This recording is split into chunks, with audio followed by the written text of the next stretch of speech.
성경은 우리가 예수 그리스도에 대한 얘기입니다. 그래서 창세기는 예수의 초림에 대한 얘기를 하는 것이고, 그리고 요한계시록은 예수 그리스도 다시 오시는 재림에 대한 얘기입니다. 초림은 우리에게 은혜를 주시려고 오시는 것이고, 그래서 인자로 그리스도로 오시는 겁니다. 그리고 그가 다시 오실 때는 심판자로 오신다 이 말. 네. 우리는 이 얘기를 잘 알아야 한다 이 말. 성경은 인간이 무엇인지에 대해서 얘기를 하고 있는 겁니다. 예. 그 인간은 하나님이 지으셨고, 예. 그리고 그 하나님이 뜻을 이루기 위해서 영을 부어주셨고, 그리고 하나님이 우리에게 명하셔서 우리는 하나님의 말씀에 순종해서 살아야 되는 존재들이라 이 말이에요. 근데 그걸 우리가 어떻게 알 수 있는가? 그것은 모세라는 선지자를 세워서 하나님이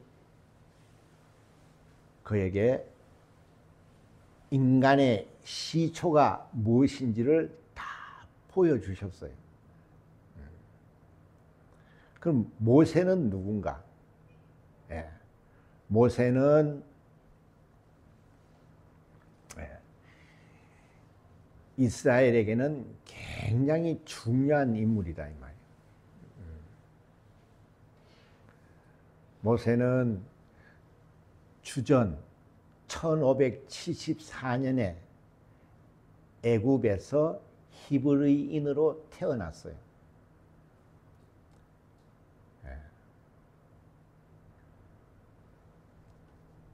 그가 태어나서 이 땅에서 120년을 살았는데, 그의 삶이 3기로 나눈다면은 1기가 그가 애굽에서 태어나서, 그때 애굽에 당시 히브리인들이 새가 불어나고 이러니까 애굽이 그들을 두려워해서, 그래서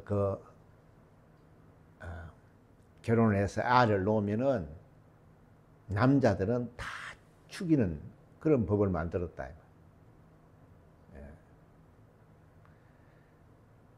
그때 모세가 태어났어요. 근데 모세는 그 산파가 너무 준수하게 보여서 죽이지를 않아요. 그게 하나님의 역사를 우리가 알아야 한다 이 말이에요. 그 다 죽이는데 그 산파가 보니까 준수하다는 게 뭡니까? 우리가 아주 그냥 반듯하게 이렇게 생긴 걸 말하죠. 그러나 성경은 다 영적이라 이 말이에요. 준수하다는 것은 하나님이 택했기 때문에 그를 죽일 수가 없는 겁니다. 그래서 그를 살려두죠. 그래서 석 달을 몰래 키우다가 할 수 없이 그 바로의 딸이 그 모욕하는 그 강에다 띄웁니다. 참 재밌어요. 성경이 아주 드라마틱해요. 그래서 그 딸이 모세를 발견하고 그를 데려가서 키웁니다.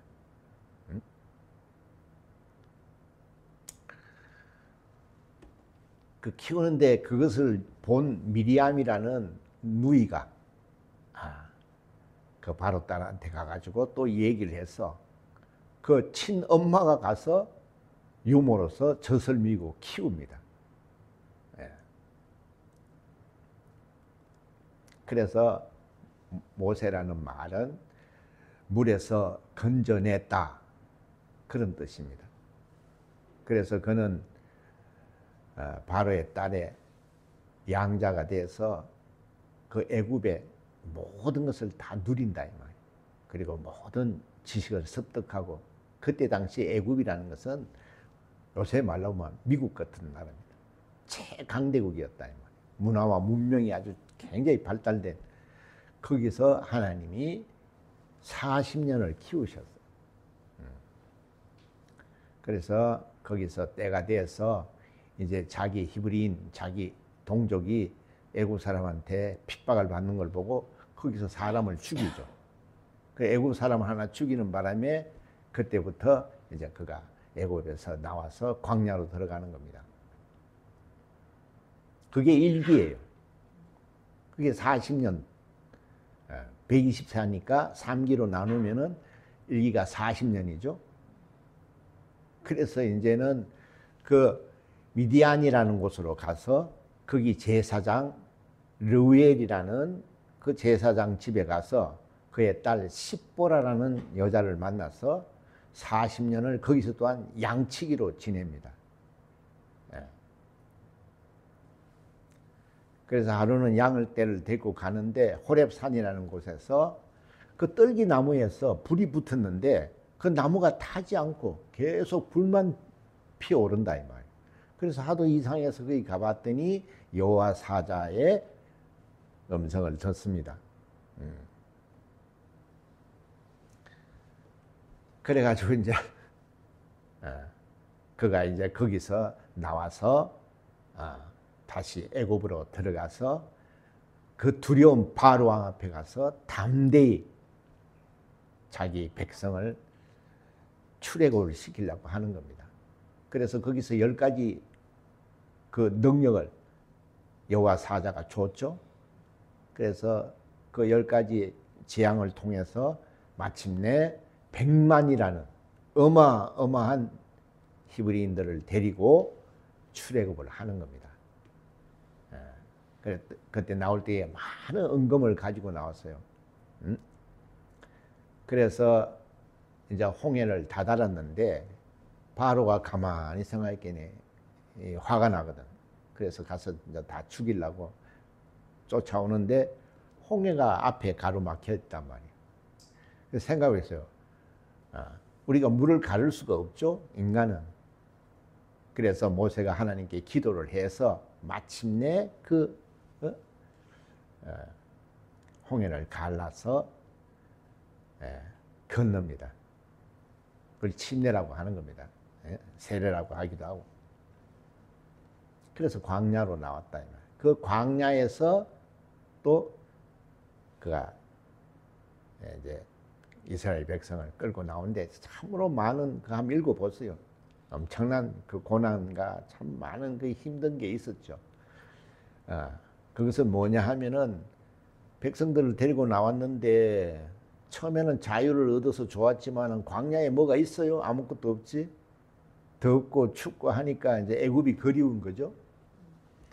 거기서 하나님이 또 10가지의 또 정말 능력을 베푸셔서 먹이고 또 불기둥으로, 구름기둥으로 다 그렇게 보호를 하십니다.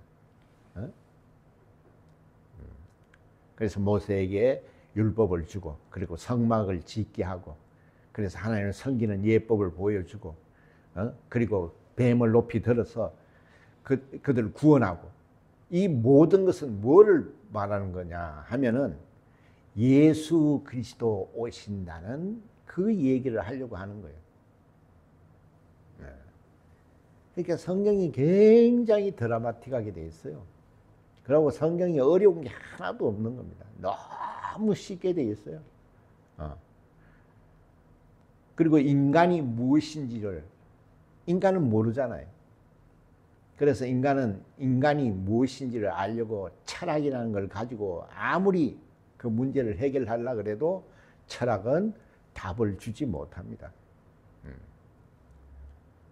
그래서 모세는 그 인간의 시초를 하나님이 보여주셨어요. 그래서 인간이 무엇인지에 대해서 정확하게 얘기를 해주는 겁니다. 그리고 모세는 역사적인 인물이에요. 우리는 하나의 허구를 만들어서 그걸 마치 우상숭배하듯이 종교생활하는 자들이 아니라 이 말이에요. 하나님의 역사는 완벽한 겁니다. 예. 그러니까 믿지 않으면 죄가 된다고 하는 거예요. 예. 그럼 희미하게 알쏭달쏭하게 하면 우리가 어떻게 믿을 수가 있냐 이 말.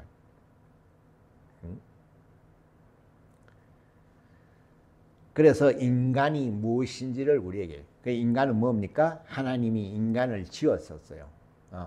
그래서 인간은 육체도 있고 혼도 있어요. 혼이라는 게 있기 때문에 만물을 다스리는 겁니다. 왜? 지정의가 있기 때문에. 하나님이 인간을 지고 그런 복을 주셨어요. 그런데 인간에게는 특별히 영을 부어주셨다 이 말이에요. 이 영은 하늘에서 온 영이라 이 말이에요. 그래서 우리가 영원히 살 수 있는 존재가 된 겁니다. 그래서 하나님이 인간을 지었지만 하나님이 인간에게 영을 부어줬기 때문에 우리가 하나님을 아버지라 할 수 있다 이 말이에요. 그 말은 육체의 아버지가 아니고 영의 아버지가 되는 겁니다. 그러니까 우리가 영원히 살 수 있는 존재예요. 얼마나 가치가 있는 존재냐 이 말이에요. 근데 우리가 원숭이의 후손이라 이렇게 할 수가 있느냐 이 말이에요. 참 어리석은 거죠. 여러분 원숭이가 진화되어서 여러분이 생긴 거예요? 세상은 그렇게 억지를 부리는 겁니다. 하나님은 우리에게 정말 과학적이면서 초과학적으로 이것을 증명을 해줘도 저들은 교만하기 때문에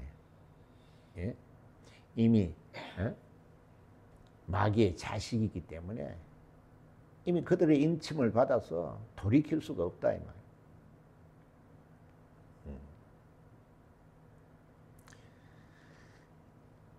자, 근데 그 인간이 영적 존재가 된 것은 하나님의 말씀을 듣고 살 수 있는 존재라는 얘기입니다.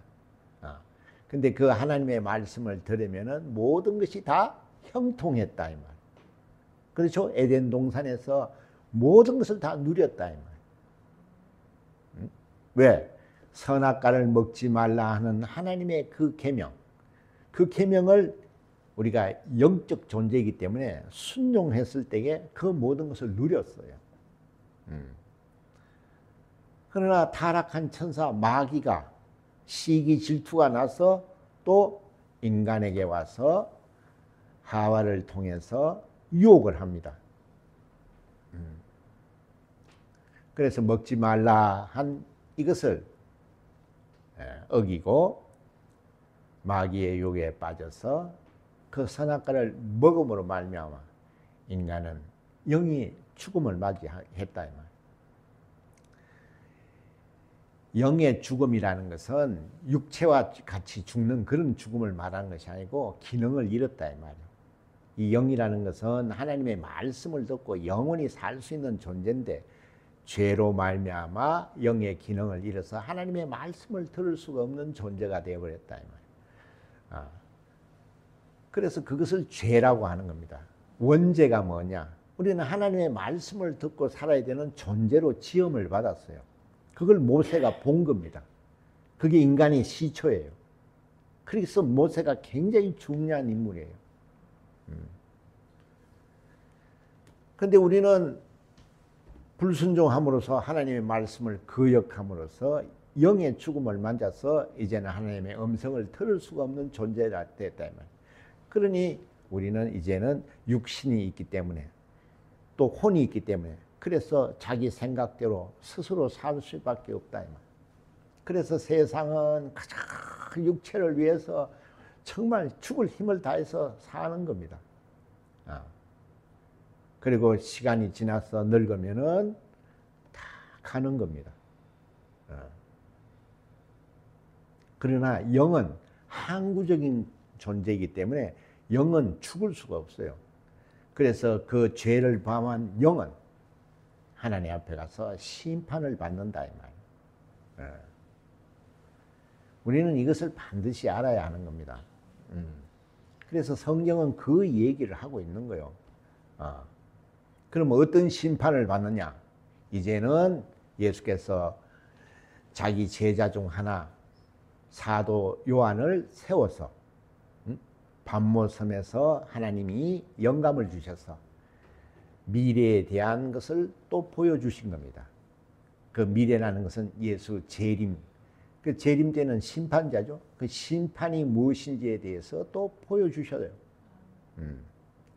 모세는 세워서 과거, 인간의 시초에 대해서 보여주셨고, 이제는 예수님이 오신 다음에는 사도 요한을 세워서 미래에 대한, 곧 예수의 재림을 말하면서 그 심판이 무엇인지를 우리에게 보여주는 겁니다. 그러니 여러분이 계시록을 읽어보셨지만 정말 어마어마한 환란이 오죠. 정말 무서운 때가 오는 겁니다. 그러나 우리는 걱정할 것이 없다 이 말. 믿지 않는 자들이나 정말 두려운 곳이죠. 그 환란과 어마어마한 정말 전쟁과 뭐 그냥 살뜰릴 일들이 남아 있습니다. 거기서 다 얘기를 하자면 정말 까무러지죠. 너무 두려워서. 그러나 우리는 두려워할 것이 없다 이 말이에요. 왜? 우리는 과거를 알았어요. 모세를 통해서 인간이 무엇인지를 알았다 이 말이에요. 그리고 이 인간은 어떻게 살아야 예수 재림하실 때에 그 환란에 가지 않고 우리는 천국 잔치에 참여해서 영원한 나라에 들어가는 겁니다. 그러니까 우리가 과거를, 역사를 배우는 것은 미래를 위한 것이요. 미래를 배우는 것은 현재를 우리가 돌아보기 위해서 배우는 겁니다. 그게 지금은 예수님이 이 땅에 오셨어요. 구약의 모세를 통해서 인간은 죄인이고 죄는 죽을 수밖에 없다. 이것을 율법을 통해서 아주 정하셨어요. 확정을 하셨어요. 그러나 율법에는 사랑이 있다 이 말이에요. 그것은 곧 메시아가 온다는 얘기를 하는 겁니다. 그래서 율법은 인간이 죄인이라는 걸 몰아서 인간이 정말 이제는 메시아가 아니면 살 수가 없다는 것을 예수께로 몰아가는 법이에요. 그러나 율법은 사망의 법이라고도 하지만은 율법은 또한 사랑의 법이에요. 왜? 율법이 있어야 예수가 십자가에서 죽으실 수가 있다 이 말이에요. 그렇잖아요. 예수는 하나님의 아들이에요. 죄가 없는 분이 죽을 수 있는 명분이 없어요. 그러나 자기가 하나님의 아들이라고 함으로써 율법을 어깁니다. 유일하게. 율법은 하나님은 오직 한 분이에요. 근데 자기가 하나님의 아들이라면 자기가 하나님이라는 얘기잖아요. 그거는 율법은 용납할 수가 없는 겁니다. 그래서 예수께서 그 율법 때문에 십자가에 달리는 겁니다. 정치적으로 어떤 모함을 당한다든가 여론에 의해서 죽음을 맞이한 것이 아니라 율법에 의해서 죽으시는 거예요. 그것은 영원전에 하나님이 계획을 다 해놓으신 거라 이 말이에요. 그것을 기록해 놓은 것이 성경이에요. 우리는 이런 완전한 우리는 증거가 있는 겁니다. 그냥 애매모호하게 그냥 우리가 어떤 우상을 섬기는 것하고는 다르다 이 말이에요. 그것을 수천 년 동안 우리에게 보여주시고 또 예수가 온다는 것을 또 수천 년 동안 예언을 하고 그 예언대로 오시는 분입니다. 그래서 세상은 요셉의 아들이고 마리아의 아들이라고 하지만은 우리가 성령을 받은 자들은 그가 곧 왕의 뿌리에서 여자의 몸에서 동정령, 그죠? 그리고 성령으로 잉태해서 이 땅에 오신 예언에 그대로 이루어진 그 메시아 곧 예수 그리스도시다 이 말이에요. 할렐루야. 우리는 이런 확실한 믿음을 가지고 있는 겁니다.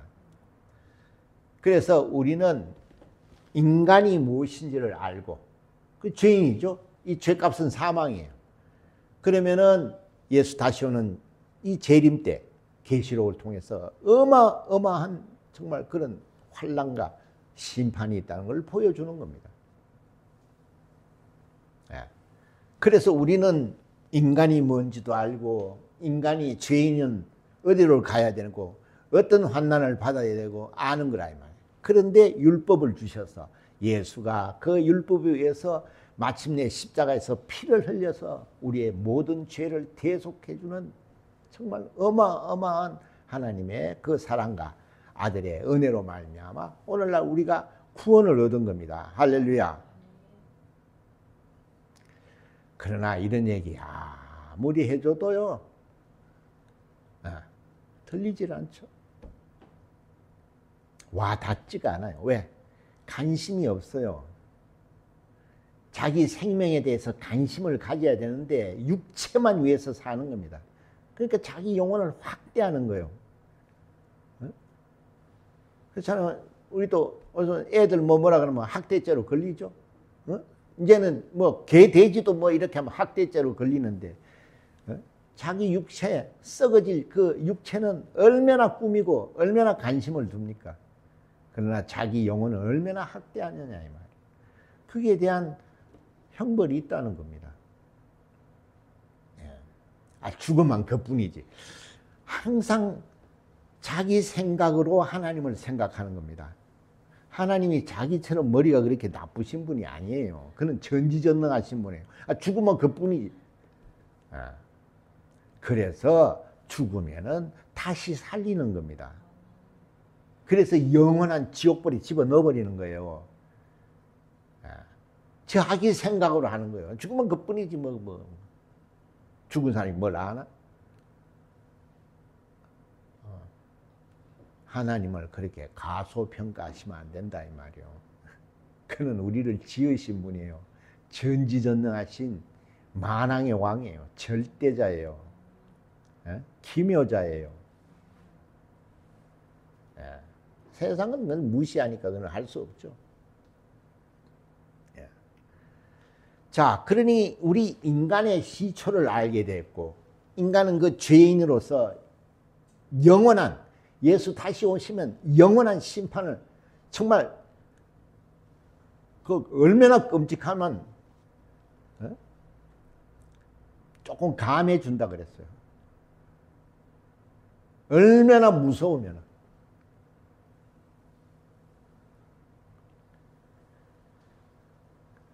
그래서 우리는 초림과 재림을 통해서 예수 그리스도 정말 은혜와 진리가 충만하신 분이 이 땅에 오셨다 이 말. 그가 십자가에서 피 흘려 죽으심으로 우리의 죄를 다 대속했을 뿐만 아니라 오만 사람이 다 만나는 친구요.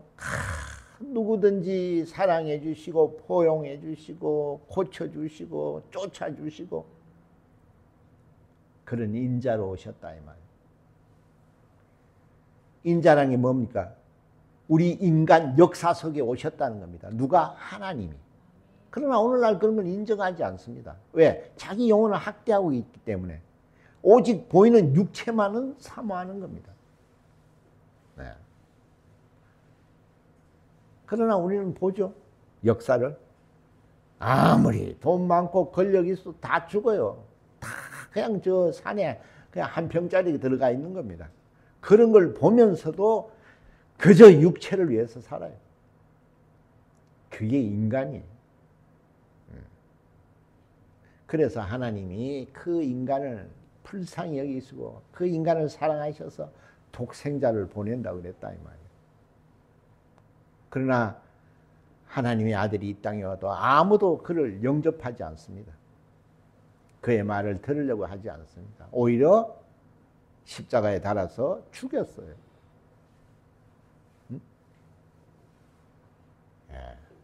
그때부터 인간은 말세가 온 겁니다.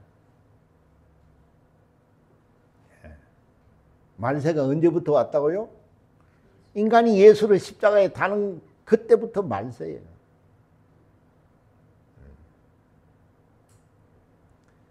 그러니 얼마나 감사하냐 이 말.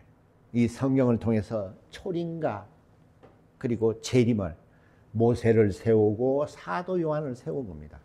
성경은 이 두 사람이 두 촛대라 그랬어요. 두 증인입니다. 얼마나 하나님이 그 사랑이 크시냐 이 말. 그렇게 해서 우리가 다 보고, 아유, 지금 예수 와서 우리를 위해서 이렇게 피 흘려 죽으시고 우리 죄를 다 대리, 이제 죄가 없어요. 응? 그래서 우리는 예수를 믿고 회개하고, 그리고 우리는 침례, 세례를 받습니다.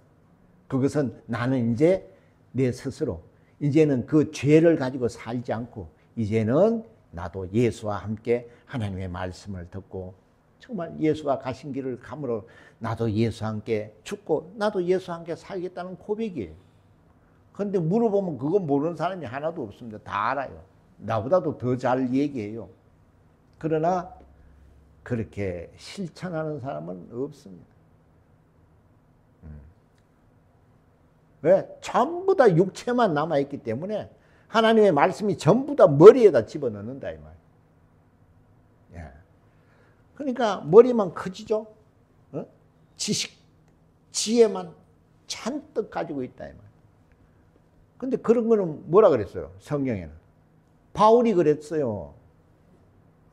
바울이 얼마나 많은 지식을 가지고 있었습니까? 근데 예수를 만나고 그걸 다 버렸어요. 어떻게 버렸다고요? 배설물처럼 버렸답니다. 예, 여러분 배설물 버릴 때 아까워 이런 사람이 있어요? 예? 여러분 화장실 가가지고 볼일 다 보고 물 누릴 때게 아까워 이런 사람이 있나요? 뒤도 돌아보지 않고 눌러버리죠. 성경은 육적인 것, 그건 아무리 많은 걸 가지고 있어도 아무 의미가 없다는 겁니다. 인간은 지식을 많이 가지고 이 땅에서 잘 먹고 잘 살라고 하나님이 지으신 것이 아니라 이 말이에요. 성경은 우리에게 영원한 생명을 말하고 있는 겁니다. 그러니까 세상은 영원한 게 없기 때문에 그 말이 참으로 안 들어오죠. 그러니까 침례를 받은 자는 내가 다 내려놓고 오직 하나님 말씀대로 나도 예수님 가신 길을 간다고 했기 때문에 성령을 보내주시는 겁니다. 그렇게 고백을 하지 않으면 성령이 오신 적이 없어요. 그 성령은 누구냐? 우리가 초림과 재림을 보고 우리가 예수님을 믿고 이제 예수님 가신 길을 가면 성령이 그걸 증거를 해준다 이 말이에요. 그래서 예수님이 너는 내가 한 일뿐만 아니라 나보다 더 큰 일도 할 수 있다고 그러는 거예요. 왜? 내가 가면 너에게 유익하다. 왜? 성령이 오시면은 내가 한 일도 하고 나보다 더 큰 일도 할 수 있다고 이렇게 말씀을 하시는 거예요. 그러나 성령이 보이지 않죠. 그러니까 무시하는 겁니다.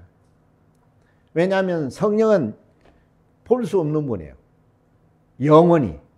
그러니 우리가 예수 믿고 정말 예수님 그 길을 간다고 고백하고 그 길을 가는 자들에게 성령이 오시는 겁니다. 왜? 그런 자를 거룩하다고 하기 때문에. 그런 걸 의인이라고 하는 거예요. 오늘날 의인이 없어요. 옛날에 소돔과 고모라에 100만이라는 사람이 살았지만 거기 의인 10명이 없어서 아브라함이 그렇게 10명만 있으면 멸하지 말라 그래도 다 멸해버렸어요. 의인 10명이 없어요. 100만이. 오늘날 교회에 사람이 그렇게 많아도 침례인이 없어요. 세례인이 없어요. 예. 전부 다 종교생활 합니다. 자기의 신념으로서. 그저 조용한 데 와서 그냥 풍금 피아노 소리 듣고 오르간 소리 듣고 그냥 사색에 잠겨 있고 그러고 자기 노래에 토치돼 가지고 감정에 빠져 있고 그걸 신앙이 좋다고 얘기를 합니다. 그러나 성경은 그렇게 돼 있지 않아요. 그냥 펄펄 뛰고 그냥 기타 치고 그냥 드럼 치고 그 부르고 막 울고 그래야 은혜를 받는다 그래요. 그럼 북한에서는 어떻게 은혜 받아요? 그렇게 들고 뛰어야 은혜를 받으면 그럼 북한에서는 은혜 못 받겠네? 그렇게 들고 뛰고 안 해도 순교자가 더 많습니다. 남한보다. 이렇게 자유롭게 신앙생활을 해도 순교자가 나옵니까? 북한은 그냥 하루에 맨날 순교하다가 몇 명씩 나와요. 그냥 적결 심판 아닙니까? 총살을 시켜도 그 찬송 부릅니다. 그들은 어디서 은혜를 받았어요? 그럼 북치고 장구치고 안 했는데도 그럼 어디서 은혜를 받았습니까? 그들 정신을 차려야 하는 겁니다. 하나님의 말씀이 없기 때문에 노다지 그런 것만 하는 겁니다. 하나님의 말씀이 있으면은 그렇게 죽인다 그래도 순교자가 또 나오는 겁니다. 우리는 여기서 총살시킨다고 하면 한 명도 없을 거예요. 더러미고 나발고 다 내 삐를 보고 도망갈걸요? 그렇게 펄펄 뛰며 울며 불며 은혜 받은 사람은 어디 갔어요, 다?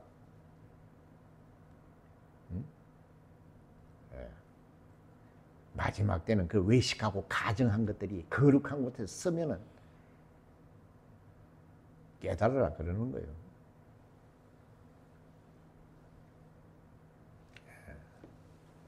우리는 예수를 주셨어요. 하나님의 아들이 이 땅에 오셔서 우리의 죄를 대속하지 않으면 우리는 영원히 살 수가 없어요. 그래서 전 인류의 영혼을 살려주셨어요. 그렇기 때문에 전 인류의 죄가 없어요. 영의 죄가 없어요. 이제는 그것을 믿지 않는 것만 죄가 되는 겁니다. 하나님이 인간의 눈높이로 오셨어요. 그래서 물이 포도주가 되게 하시고 죽은 자를 살리시고 오병이어의 이적을 일으키시고 마귀를 심판하시고 그거는 하나님만이 하실 수 있는 고유의 능력이고 고유의 권한이에요. 인간이 어떻게 그런 일을 합니까? 그래서 예수께서 이 땅에 오셔서 제일 먼저 보여준 표적이 가나에서 물이 포도주가 되는 겁니다. 그는 시간과 공간을 초월하시는 분이에요. 아무리 이 얘기를 해줘도 그런 게 어디 있어요? 하나의 신하라고 이렇게 얘기합니다. 그들은 사도 요한이 보여준 그 계시록에 그들은 그 어마어마한 고통을 받으러 들어가는 겁니다. 한번 읽어보세요. 지금 여기서 얘기할 시간이 없기 때문에 계시록 한번 읽어보세요. 무서워서 더 읽지도 못해요. 근데 사람들이 뭐 아직까지 때가 아직 멀었다고 생각합니다. 여러분, 때라는 것은 하나님이 우리에게 다 주셨어요. 왜? 우리가 언제 죽을지 몰라요. 인간은 죽음을 육체를 떠나면 그때는 은혜가 없는 겁니다. 그때는 하나님이 일을 할 수가 없어요. 육체가 있을 동안에 은혜가 있는 거예요. 우리가 이런 말씀을 듣는 것은 뭡니까? 내가 육체가 있을 때 내가 하나님의 영광을 위해서 사는 겁니다. 왜? 거기에 생명이 있기 때문에 그 생명을 가져야만이 그 무시무시한 그 환란에 들어가지 않는다 이 말이에요. 믿는 자는 아무리 계시록이 어떻다 해도 관심도 없습니다. 왜? 거기는 가지 않을 거니까. 자유한 겁니다. 그러나 오늘날 지금 기회를 줘도 얼마나 육세를 위해서 사는 겁니까?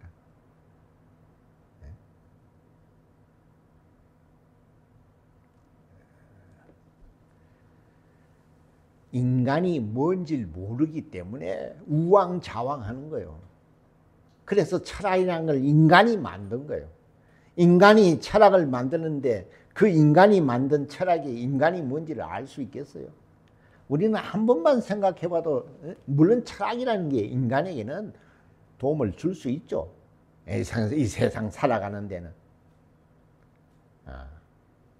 그러나 이런 영적인 영원한 문제는 철학이라는 게 해결할 수가 없는 겁니다. 그래서 우리가 성령을 받아야 하는 겁니다. 성령을 받아야만, 성령은 뭐라 그랬어요? 성령이. 요한복음 6장 보세요. 성령이 어떻게? 하나님의 모든 것을 통달하신 분이라고 했어요.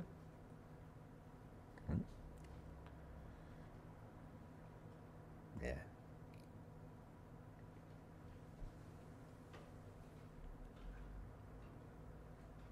근데 우리는 성령을 받아놓고 무시하죠. 성령은 믿는 자에게만 역사를 하는 거예요.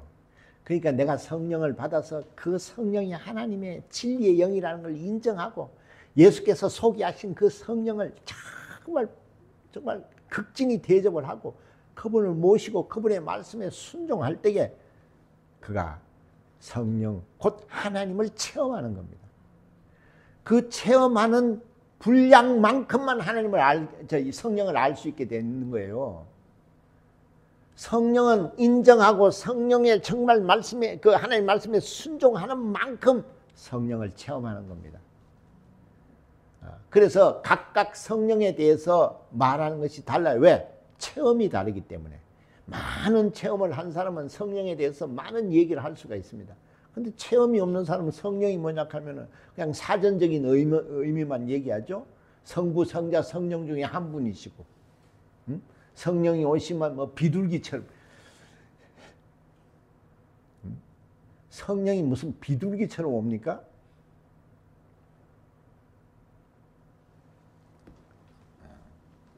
천사들을 데리고 오기 때문에 그렇다 이 말이에요. 그리고 성령을 모시고 성령이 뭡니까? 모든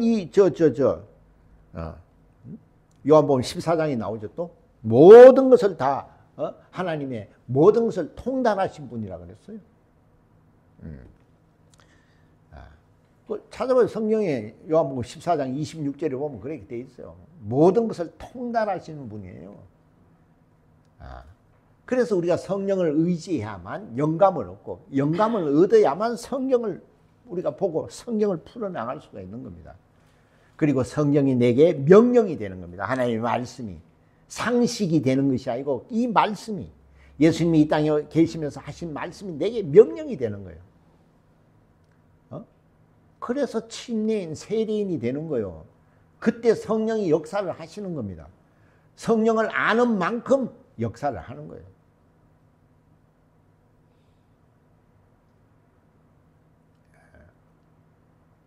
성령이 얼마나 정확무한 책이냐 이 말이요. 근데 이걸 믿지를 않습니다.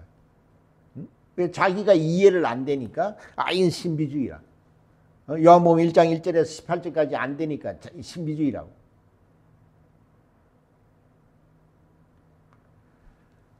아니 하나님을 자기의 수준에 놓고 본다 이 말이에요.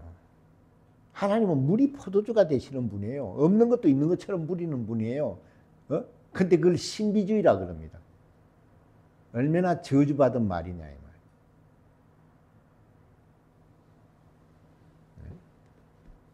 그래 놓고 하나님을 안다고 그럽니다. 성경을 가리킨다고 그래요.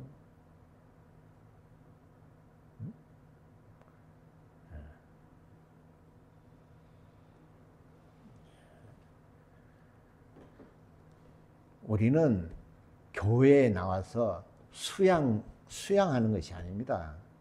우리는 수양하는 종교가 아니에요.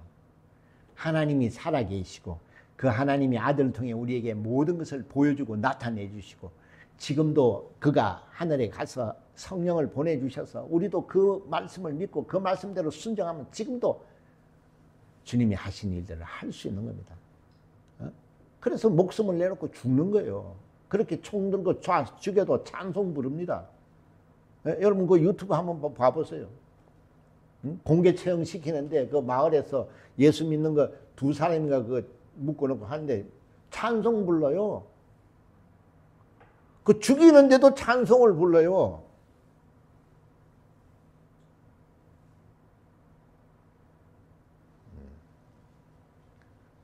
어디서 은혜를 받죠 그들은? 드럼도 없고 북도 없고 아무것도 없는데 마이크도 없고 뭐 예배당도 큰 거 없죠. 조명도 없는데 어디서 은혜를 받냐 이 말.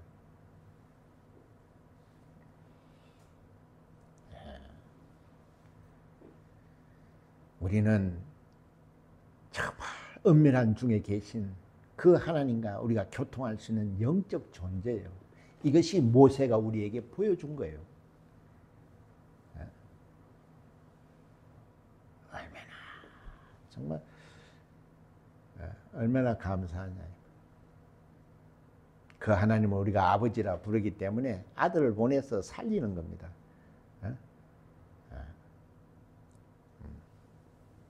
그가 생명의 주인이기 때문에 그런 거예요. 생각해서 아들은 사람을 오셨어요. 사람은 죽으면 살 수 있어요, 없어요? 없죠? 근데 예수님이 살아나셨어요, 안 나요? 부활하셨죠? 그럼 누가 살리셨어요? 성령이 살리셨잖아요. 로마서 8장에 보면 보세요. 죽은 예수를 성령이 살리셨어요.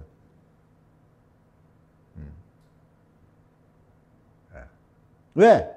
아버지는 생명의 주인이기 때문에 그걸 보여주려고 하는 거예요. 모든 생명의 주인은 하나님 아버지예요. 아들도 아버지가 살려주지 않으면 살 수 없는 거예요. 그런데 아들을 죽여서 아들을 살리고 그 아들을 믿고 그 아들과 연합하는 침례인들, 세례인들은 성령이 오셔서 우리가 죽어도 예수를 살린 것처럼 우리를 살리시는 분이에요. 할렐루야. 이런 거 오래 들으면 짜증나죠? 맨날 성령이 맨날 죽는 얘기만 하고 맨날 그럼 북한 얘기해가지고 그냥 기분 나쁘죠? 왜? 자기는 들고 뛰고 이래가서 은혜를 받으니까. 근데 그게 은혜가 됩니까? 집에 가면 또 공허한데.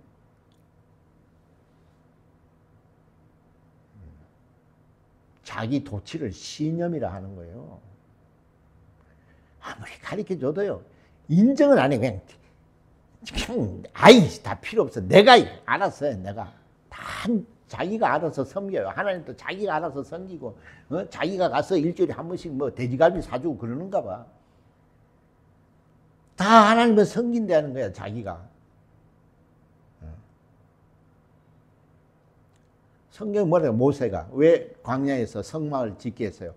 하나님을 섬기는 예법이라는 게 있어요. 법이 있어요. 하나님을 어떻게 섬겨야 되는지 그 법이 있어요. 그런 걸 아무리 성막을 그려서 가리켜도 그럼 다 잊어버리죠. 왜? 또 자기가 알아서 하니까 다. 근데 그거는 신념이라고 그래도 그건 자기 마음의 용기일 뿐이에요.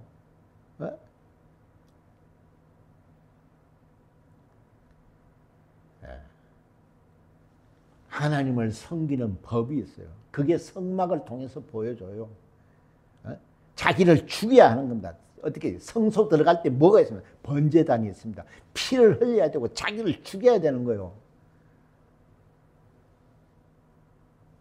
그런 건 다 여기 머리에만 가지고 있죠.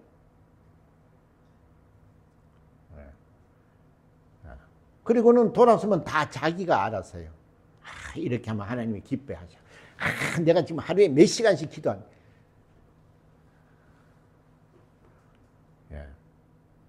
그런 식으로 따지면은 무당들은 하루에 8시간 기도해요.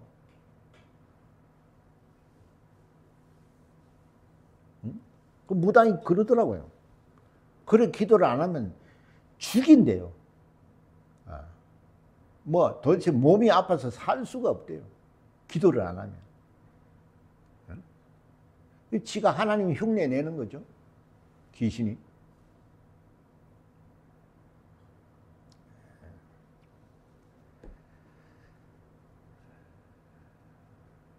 우리가 세상이 어떻게 됐든 문화와 문명이 어떻게 됐든 하나님의 말씀은 어제나 오늘 통일한 겁니다.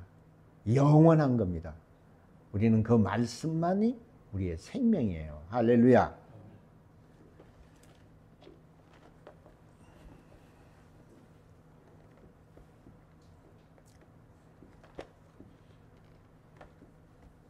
(493장입니다)